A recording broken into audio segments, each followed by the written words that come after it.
Bonjour, je voudrais vous parler aujourd'hui de cette fameuse étape qu'on appelle dans notre jargon l'étape d'encodage. C'est une étape vraiment importante et c'est l'étape juste avant de lancer. Alors quels sont les prérequis à cette étape d'encodage? Eh bien les prérequis, il y en a plusieurs. Le premier prérequis, c'est d'abord la découverte, puis l'appropriation de la raison d'être profonde du changement. Donc, je ne vais pas développer, on a fait une vidéo là-dessus.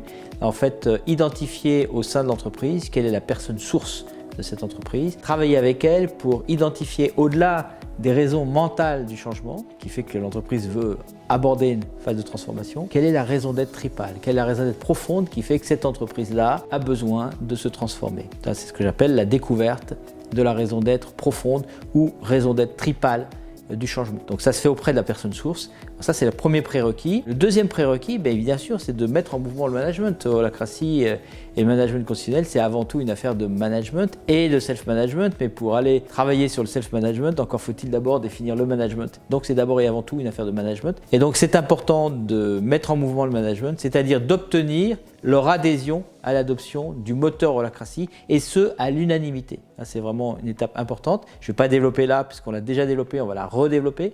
Donc la mise en mouvement du management. Premier prérequis, la raison d'être tripale du changement. Deuxième prérequis, mettre en mouvement les managers jusqu'à ce qu'ils comprennent bien ce dont on parle et qu'ils adhèrent. Et là, notre recommandation, c'est que tout le monde doit pouvoir adhérer. Donc personne n'est d'objection à ce que ce moteur soit choisi, qu'il soit retenu, que l'entreprise adopte Holacracy. Troisième prérequis, bien sûr, c'est de concerter l'ensemble des collaborateurs.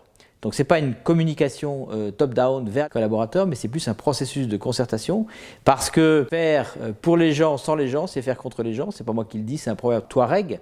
Même si légalement, la direction et le management n'ont pas besoin d'obtenir l'accord des collaborateurs pour le faire, si vraiment on veut réussir cette transformation, eh bien évidemment il faut qu'il y ait à minima cet accord explicite de l'ensemble des collaborateurs, et pour ça on lance un travail de concertation qui vise à donner suffisamment d'éléments aux personnes, l'ensemble des collaborateurs, par atelier par exemple. C'est la façon dont on procède, petit atelier de 8-10 personnes. On leur donne donc suffisamment d'éléments et à partir de là, ils peuvent se forger une opinion sur d'abord, est-ce qu'ils ont compris la raison d'être du changement? C'est pas idiot, c'est même important. Deuxièmement, est-ce que, à leur avis, Holacracy est un outil susceptible d'aider leur entreprise compte tenu de ces enjeux? Troisième question, est-ce que moi, à titre personnel, moi collaborateur, est-ce que Holacracy, je pense que ça va m'aider dans mon travail, à mieux faire mon travail, à plus créer davantage de valeur? Et à la fin, on fait un sondage, et puis dans notre pratique, on dit que s'il n'y a pas 80% à la question 2 et 3, au moins 80%, généralement c'est beaucoup plus, eh bien c'est urgent de ne pas y aller et de creuser le sujet parce qu'il y a quelque chose qui ne va pas. Voilà, ça c'est le travail de concertation, donc c'est le troisième prérequis. Ensuite, une fois que le travail de concertation a été fait, eh bien on revient voir l'ensemble du management dans le but d'instruire la décision d'adopter ce moteur Holacracy.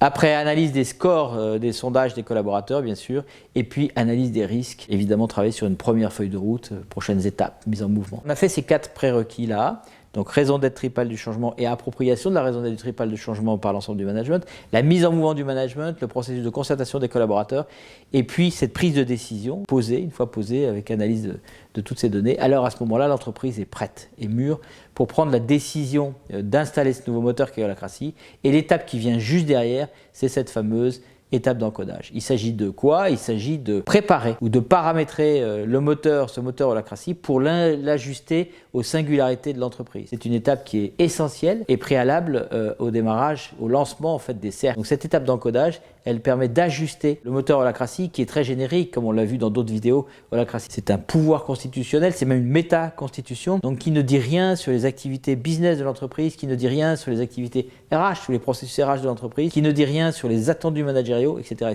ce qu'on va voir en détail. Il est important de passer par cette étape de paramétrage, de préparation du moteur, d'ajustement du moteur dans le contexte singulier de cette entreprise. Cette étape d'encodage, c'est un gros morceau. Ça ne veut pas dire que c'est forcément long en délai, mais c'est beaucoup de travail. Ça consiste en quoi? Ça va consister à ce qu'on appelle la phase d'ancrage. Ancrer le cercle d'ancrage, on va en parler juste après, par rapport au statut juridique de l'entreprise, qui est la carte d'identité et la définition du pouvoir légal de l'entreprise. Ensuite, ça va être l'encodage du cercle général, du plus grand cercle opérationnel, en ancrant une culture de création de valeur plurielle. Ensuite, ça va être la définition du management, les attendus managériaux, et l'encodage de la fonction hiérarchie. La hiérarchie ne peut pas être éradiquée tant que vous avez des contrats de travail, donc qu'est-ce qu'on en fait? Ça va être ensuite un travail sur les croyances collectives qui pourraient être limitantes. Ça va être un travail sur les processus financiers, les rendre explicites, c'est les processus RH, et aussi la façon dont cette entreprise va rendre compte, va satisfaire ou non l'ensemble des besoins sociaux des collaborateurs qui y travaillent. Ça va être ensuite bien sûr la formation des managers et un parcours de management. Ça va être ensuite la formation aux principes sources, la notion d'énergie de responsabilité et de rituel d'affectation pour profiter à plein, mettre de l'énergie de vie au sein de l'entreprise. Ça va être la formation bien sûr des employés, des collaborateurs à la culture de création de valeur, à la notion de rôle et à la notion de tension. Ça va être ensuite de définir précisément ce qu'on appelle le processus d'association constitutionnelle. Vous vous rappelez qu'on a vu ça dans une autre vidéo en holacratie avec le moteur holacratie. Il y a des gens qui sont associés, d'autres pas. Donc qu'est-ce que ça veut dire?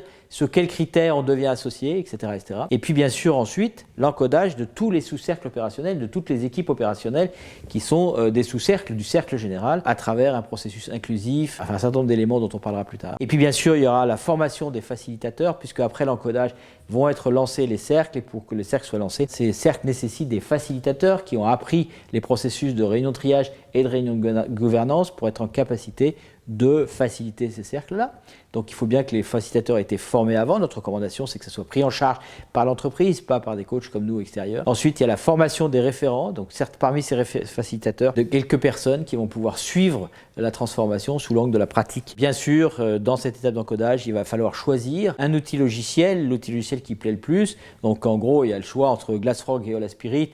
Il y en a sûrement d'autres qui vont arriver, mais à l'heure où je vous parle, les deux logiciels un peu sérieux sur le sujet, c'est Glassfrog et Holaspirit. Après, c'est une affaire de goût. Et puis ensuite, bien sûr, on aura terminé la phase d'encodage et on pourra passer à l'étape suivante, qui est l'étape de ratification.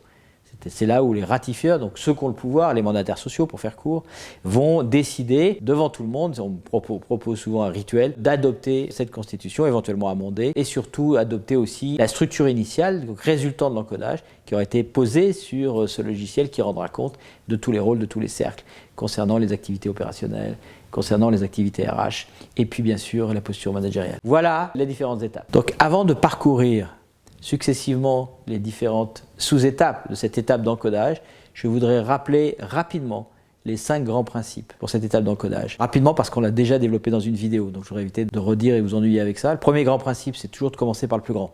Alors c'est pas naturel, souvent les gens veulent démarrer par l'encodage des rôles, demander à tout le monde d'encoder son rôle. Ça, c'est voué à l'échec, on va vers une démarche bureaucratique. Il faut impérativement commencer par le cercle général, le plus grand cercle, et les sous-cercles. Et ensuite, une fois que les sous-cercles sont encodés, à ce moment-là, on peut encoder. Donc on va du plus grand au plus petit. Principe d'holarchie. Donc je ne vais pas développer ce point-là. Le deuxième principe, c'est d'intégrer, absolument intégrer, d'insister sur le fait qu'on ne cherche pas la perfection. On cherche juste un MVP, Minimum Viable Product. C'est en anglais, je suis désolé. On cherche une première version qui est OK et qu'on pourra faire évoluer par la suite, puisqu'en fait, l'intérêt du moteur holacratie, c'est de permettre à l'organisation de changer aussi vite que le changement. Donc le changement, c'est plus un problème. On n'a pas besoin de faire parfait avant, sachant que changer, c'est rien du tout. Donc ça, c'est le deuxième principe. On ne cherche pas la perfection. Le troisième grand principe est vraiment important, et ça, c'est difficile à comprendre parce que c'est un changement de mode de fonctionnement, c'est de prendre en compte que la réalité. C'est de s'intéresser, d'encoder la réalité, rien en dehors de la réalité. Et ça, c'est difficile parce que tout à chacun a des idées d'évolution, des choses qui ne lui conviennent pas, et donc il faudrait déjà profiter de cette phase de formalisation des rôles pour intégrer les modifications qu'il voudrait voir ou les évolutions qu'il voudrait voir. Mais on ne peut pas le faire. On ne peut pas le faire pour 2 raisons. La première, c'est que si on le faisait, tout le monde viendrait avec ses évolutions. La probabilité que toutes les évolutions convergent dans le même sens est égale à 0. Donc déjà, on est planté. Et la deuxième chose, c'est qu'on ne peut pas faire évoluer la structure si on ne parle pas de la réalité. Et la réalité, donc l'étape première, c'est vraiment d'encoder cette réalité. Et pour gérer cette frustration, parce que les gens sont très frustrés quand on leur dit ça, on leur dit, OK, toutes tes évolutions, note-les. On va faire en 2 temps. Premier temps, on encode la réalité. Et puis une fois qu'on aura encodé la réalité, qu'on aura terminé l'encodage, que la constitution aura été ratifiée, qu'on va lancer les cercles, à ce moment-là, tu reprends ta feuille de papier et toutes les évolutions que tu voulais faire, tu vas pouvoir les injecter dans les réunions de gouvernance, dans des cercles qui vont être lancés. Parce qu'en fait, la réunion de gouvernance, c'est un processus pour gérer le changement de façon inclusive. Donc ça, c'est le troisième principe vraiment important. Et le quatrième principe convient le moment venu, pas au début. Le moment venu, parce que c'est pas qu'une affaire de personne, c'est aussi une affaire de rôle et de travail. Il convient le moment venu d'embarquer tout le monde pour que chacun puisse s'approprier ses rôles.